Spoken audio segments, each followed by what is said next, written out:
बताइएगा कि कौन सी फ्रेंड बनाई हुई थी आपने सर, वो उसके बारे में बताइएगा कि वो फ्रेंड जो सी थी जिसके साथ ईद करते थे, सिनेमा में जाके फिल्में देखते थे सर, उसका बताइएगा जरा। जी नहीं, ऐसा तो वैसे कभी ऐसा कभी हादसा नहीं पेश आया, लेकिन वो उम्र ऐसी होती है कि वो आंख मटका थोड़ा बहुत चलता रहता है। सो चांद रात को तो आपको पता है कि अपने एक नज़ारा होता है और अपना एक जो सा है लोग छतों पे जाके चांद देखते हैं सर, चांद देखते थे चांद नहीं देखते थे आप? चांदनी तो बड़ा मुश्किल होता था देखना। हमारी जो भाभी हैं वो किस बात पे आपसे नाराज़ होती हैं, किस बात पे राज़ी होती हैं, ये बताइएगा। वो बस ज़्यादातर तो हम बच्चों की वजह से कभी हो जाता है खट। यार कितना झूठ बोल रहा है यार। बिस्मिल्लाहिर्रहमानिर्रहीम। नाज़रीन आप देख रहे हैं गपशप। आज मैं हूँ इस ईद के मौका पर नईम अशरफ चौधरी साहब के साथ।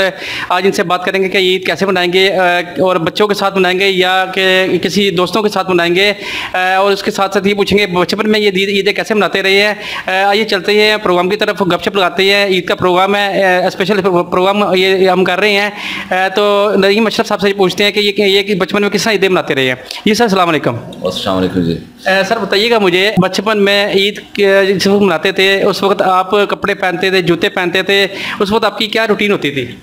बिस्मिल्लाहिर्रहमानिर्रहीम। आपने बचपन की यादें ताज़ा कर दी हैं। बचपन में तो हम सुबह का इंतज़ार करते थे, सारी रात सोते ही नहीं थे। हमने वो अपना ईद के लिए जो नमाज के लिए कपड़े जो अलहदा सलवार कमीज पहननी थी वो तैयार किए होते थे, और रात को जनाब वो अलहदा कपड़े जो पैंट शर्ट आके घर में पहननी होती थी।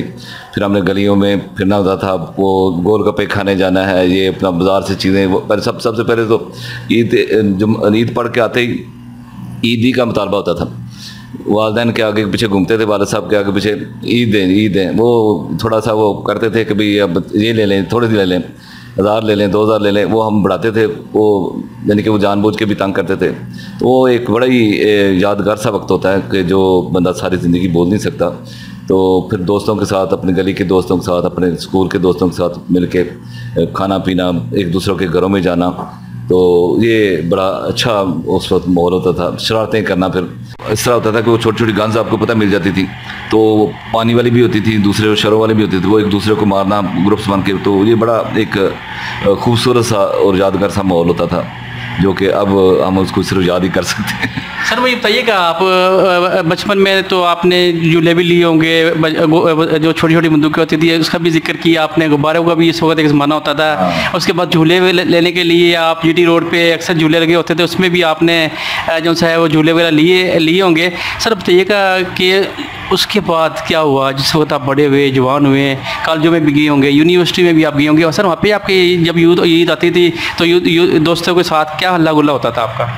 फिर थोड़ा डिफरेंट हो जाता था। बचपन का जो वक्त है वो ज़्यादा मेरे ख्याल कम था, वो यादगार होता है। तो जब फिर दोस्ताना हो जाए तो उसमें भी बंदा एंजॉय करता है, ख़ासतौर पे यूनिवर्सिटीज़ में जब हॉस्टल लाइफ हो जाती है या इस तरह के कॉलेज का माहौल होता है, उसमें भी एक दोस्त बड़े अच्छे मिल जाते हैं, गपशप होती रहती है, बड़ी फ्रैंकनेस होती है। जो लंगोटी होते हैं वो तो बहुत ज़्यादा एक दूसरे को तंग करते हैं, तो उनको सारे एक दूसरे के राज़ों का पता होता है, तो वो भी एक अच्छा एक वक्त गुजर जाता है। उनके साथ भी कोई शहर से बाहर बंदा चले जाता है, किसी सियाती मकामात पे चला जाता है प्रोग्राम बना के।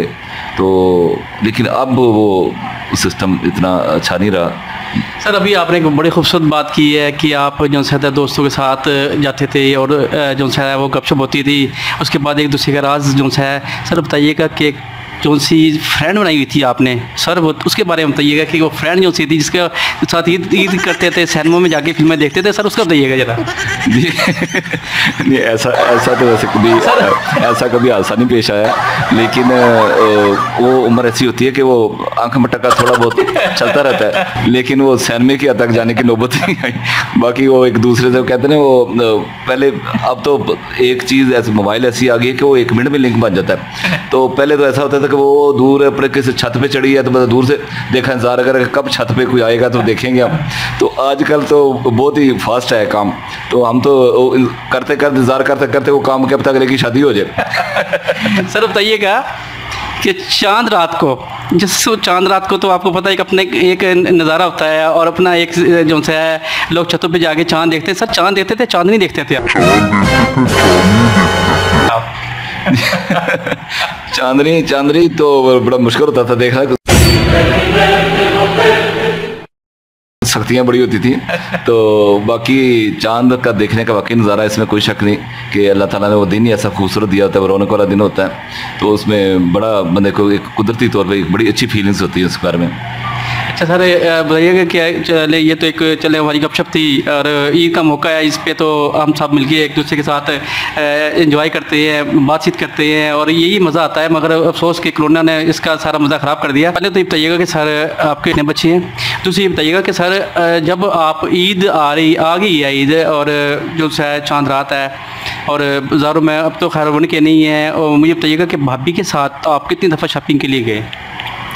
जी, कोरोना में तो पॉसिबल नहीं था, लेकिन वो क्योंकि उनको घर में ही ये सहूलत दस्तयाब हो गई, बच्चों ने मेरे जो कुछ उन्होंने कहा, मालूम नहीं तेरे को शर्म नहीं आई, 2 दिन से हम दोनों ने खाना नहीं खाया। लेकिन इतनी वो दिल में खुशी वो नहीं है जिस तरह की कोरोना की तीसरी लहर है, जिस तरह खबरों में हम सुन रहे हैं इतनी अमवात हो रही हैं, तो उससे लोग डिप्रेशन का शिकार हैं।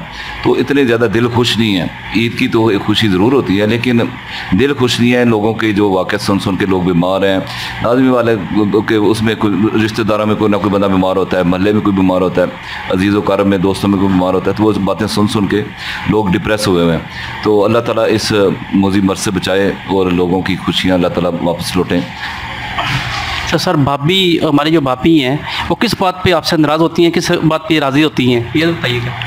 वो बस ज़्यादातर तो हम बच्चों की वजह से कभी हो जाता है खट यार कितना झूठ बोल रहा है यार, फट हो जाती है, बच्चों के मामलात में कोई हो जाती है। बाकी असल में वो होता है कि इंसान जब अंडरस्टैंडिंग की बात होती है, और मैंने वैसे अपनी प्रैक्टिकल लाइफ में देखा है और दोस्तों को देखा है कि अंडरस्टैंडिंग कम होती है। वैसे मियाँ बीवी में बहुत कम फैमिलीज में मैंने देखा है कि अंडरस्टैंडिंग होती है। ये मेरा हर कंप्रोमाइजिंग लाइफ होती है। तो मैं यही कंप्रोमाइज़ ही करना चाहिए। अगर हर इंसान की अगर 5 भाई हैं, 5 बहन भाई हैं, उनकी भी आपस में तबीयत नहीं मिलती, तो इसका मतलब है कि आपको कंप्रोमाइज़ करना है। कभी उनकी बात मान ली, कभी अपनी बात मनवा ली। सर बताइएगा, वैसे गुस्से वाली हैं या कि प्यार मोहब्बत करती रहती हैं? नहीं, काम चलता रहता है। दोनों काम चलते रहते हैं। अल्लाह ताला खुश रखे आपको। सर बताइएगा कि अब जो बच्ची हैं वो ईद वगैरह लेते हैं, कपड़े वगैरह सिलवाते हैं, वही जो हमारा और आपका माहौल था, क्या उसी तरीके से बच्चे इनमें भी यही तरीक़ाकार है? हाँ जी, वो बिल्कुल हमने वही उस रवायत को बरकरार रखा हुआ है। मेरी माशाल्लाह 2 बेटियाँ हैं, 3 बेटे हैं। बेटी मेरी माशाल्लाह 4th ईयर में मेडिकल कॉलेज में पढ़ रही है। बेटा मैंने उसको बिज़नेस शुरू कराया कपड़े का। छोटी बेटी वो सॉफ्टवेयर इंजीनियरिंग में जा रही है। तो छोटे बेटे मैट्रिक में और छोटा उससे 5 में। वो ही होता है रूटीन। मैंने पैसे जेब में डाले थे, नमाज़ पढ़ के आते हैं तो फिर उनसे वो अटकेलियाँ शुरू हो जाती हैं। वो कहते हैं इतने दो, छोटा कहेगा मेरे इनको इतने दिए तो मुझे क्यों नहीं दे रहे। ये घंटा का ये प्रोग्राम होता है जिसमें वो हम काफ़ी इंजॉय करते हैं। वही पुरानी रवायत के मुताबिक ही वो काम चलता है। तो सर अब मुझे छोटा सा आखिरी सवाल बताइएगा कि सर अब जो करनी है आपने, वो फ्रेंड के साथ करनी है या भाभी के साथ करनी है? फ्रेंड के साथ करनी है या भाभी के साथ करनी है? नहीं, फैमिली के साथ, भाभी के साथ। और अब फैमिली के साथ, भाभी का मतलब फैमिली के साथ। मतलब फ्रेंड के साथ नहीं करेंगे? नहीं, फ्रेंड्स के साथ। ठीक है सर। सर आप क्या पैगाम देना चाहेंगे ईद के मौका पर पब्लिक को? जी बस ईद पे पहली तो बात है कि घरों में रहें। कोरोना की पोजीशन ऐसी है कि घरों में एंजॉयमेंट करें, अपने घरों में अपने दावत कर लें, घरों में अपनी ईद मनाएं और उन लोगों के लिए दुआ करें जो बीमार हैं, जो इस टाइम बहुत परेशान है। कोई अस्पताल में पड़ा है, कोई ICU में है। अल्लाह ताला उन सबको सेहत दे। इस ईद की खुशियों में अल्लाह ताला उनकी फैमिलीज़ भी शामिल हो। तो इंशाल्लाह घरों में ईद करनी चाहिए, ना ही बाहर कम ही निकलना चाहिए। सर ये आपने बड़ी अच्छी बात की है, बड़ी खूबसूरत बात की है आपने कि घर से कम निकलें और जो है अपने अल्लाह ताला सबको हिफ्ज़ मान में रखे। तो सर ये बड़ी अच्छी खूबसूरत गुफ्तगू थी आपकी आज हाट न्यूज़ के साथ गपशप में। ईद का स्पेशल प्रोग्राम था हमारा। तो उसमें सर जो है मैं ये कहता चलूँ कि मोहब्बत अमन है, अमन का पैगाम है। हमें सबको मिलकर इस मोहब्बत के साथ चलना है कि अपने रिश्तेदारों का, अपने बहन भाइयों का ख्याल रखना है ईद पर, ताकि उन लोगों की हौसला अफजाई करनी है, ताकि वो ये ना समझें कि हमारा कोई सहारा नहीं है या हमारे कोई देखने वाला नहीं है। तो मैं हमेशा ये कहता हूँ कि मोहब्बत बांटें, मोहब्बत में आएँ।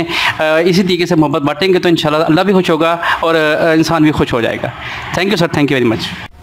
मैं एक पैगाम देना चाहता था कि मेरी तरफ से, मरकज़ी अजमत ताजरान के तमाम मेम्बरान की तरफ से, मेरी मोहम्मदी वेलफेयर सोसाइटी के तमाम मेम्बरान की तरफ से तमाम अहले वतन को ईद मुबारक हो। सब अल्लाह ताला आप सबको इस खुशियों में अल्लाह ताला आपको ज़्यादा से ज़्यादा खुशियाँ दे, खुशियों में अपना खुशियाँ दूसरों को भी तकसीम करें, मोहब्बतें बांटें तकसीम करें। इंशाल्लाह ये ईद आप सबके लिए बेहतर से हो। मेरी तरफ से तमाम अहले वतन को ईद मुबारक हो। मेरी तमाम मरकज़ी मुतादरन के मेम्बरान से और महमदी वेलफेयर सोसाइटी के तमाम मेम्बरान की तरफ से तमाम अहले वतन को, तमाम शहरियों को, तमाम हमारी बहनों को, भाइयों को ईद मुबारक हो। और मैं हार्ट न्यूज़ स्पेशली रऊफ़ साहब का मशकूर हूँ कि वो बहुत ज़्यादा जो नए एक्टिविटीज़ में हिस्सा लेते हैं, फलाई कामों में हिस्सा लेते हैं। मैं उनका मशकूर हूँ कि वो मस्बत जो सहाफ़त का उन्होंने जो सिलसिला शुरू किया है, अल्लाह ताला उनको इसका अजर दे इंशाअल्लाह।